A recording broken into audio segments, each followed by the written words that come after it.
Bonjour, bonjour, soyez les bienvenus dans ce nouvel épisode du Pourquoi du Comment qui vous prépare à l'hiver et à son cortège de nez qui coule. Oui, on va découvrir aujourd'hui l'origine spirituelle du fameux « à tes souhaits » qu'on dit à quelqu'un qui éternue. Oui, parce que finalement, on lui souhaite quoi en réalité?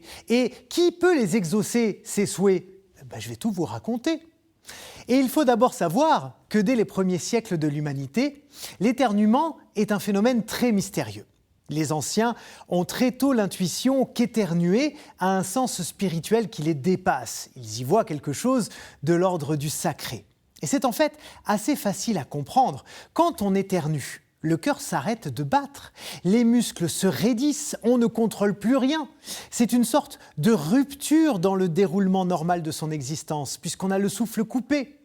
Du coup, l'éternuement a très tôt été associé au principe de vie lui-même, à ce souffle qui entre et qui sort du corps sans qu'on puisse le maîtriser.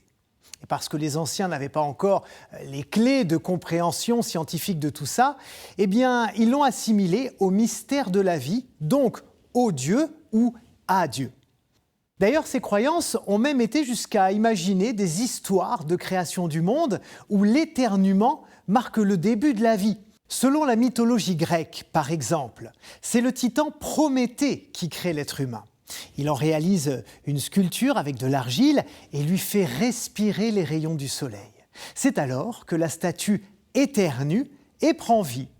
Prométhée lui dit alors que les dieux te viennent en aide, comme pour lui souhaiter une belle et longue existence. Jetons un œil dans la Bible maintenant. L'éternuement est le premier signe de vie attribué à Adam lorsqu'il sort des mains de Dieu.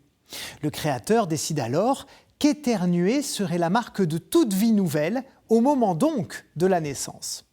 Mais comme vous le savez, Adam et Ève sont chassés du jardin d'Éden. Et à ce moment précis, pour punir les humains, Dieu décide que l'homme n'éternuerait plus qu'au moment de sa mort. Du coup, alors que l'éternuement était un signe de vie, il devient aussi une sorte de menace de mort. Justement, bien plus tard, le patriarche Jacob prie le Seigneur pour ne pas être emporté lui aussi par ce châtiment divin. Et il est finalement exaucé. Alors, éternuer devient un acte sans conséquences dramatiques et Jacob répand la nouvelle autour de lui. Les chefs de tribus d'Israël demandent alors à ce que tout éternuement soit désormais accompagné de vœux et d'actions de grâce, dans le but de remercier le Seigneur pour la vie qu'il leur donne. Et voilà comment la formule « Dieu te bénisse » s'affirme dans le langage courant en forme de souhait pour l'éternueur. On priait pour que Dieu puisse réaliser ses désirs et le garde en vie le plus longtemps possible.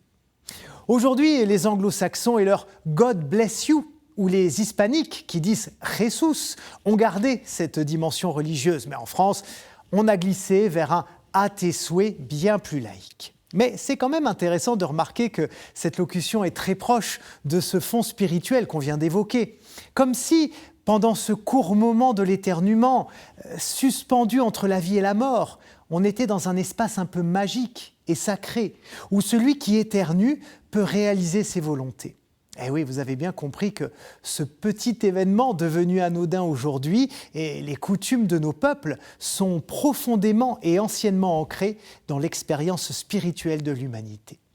Un immense merci d'avoir suivi cette émission. On se retrouve évidemment la semaine prochaine avec tout autant de plaisir et tout autant de bonne humeur. Belle soirée et à très vite.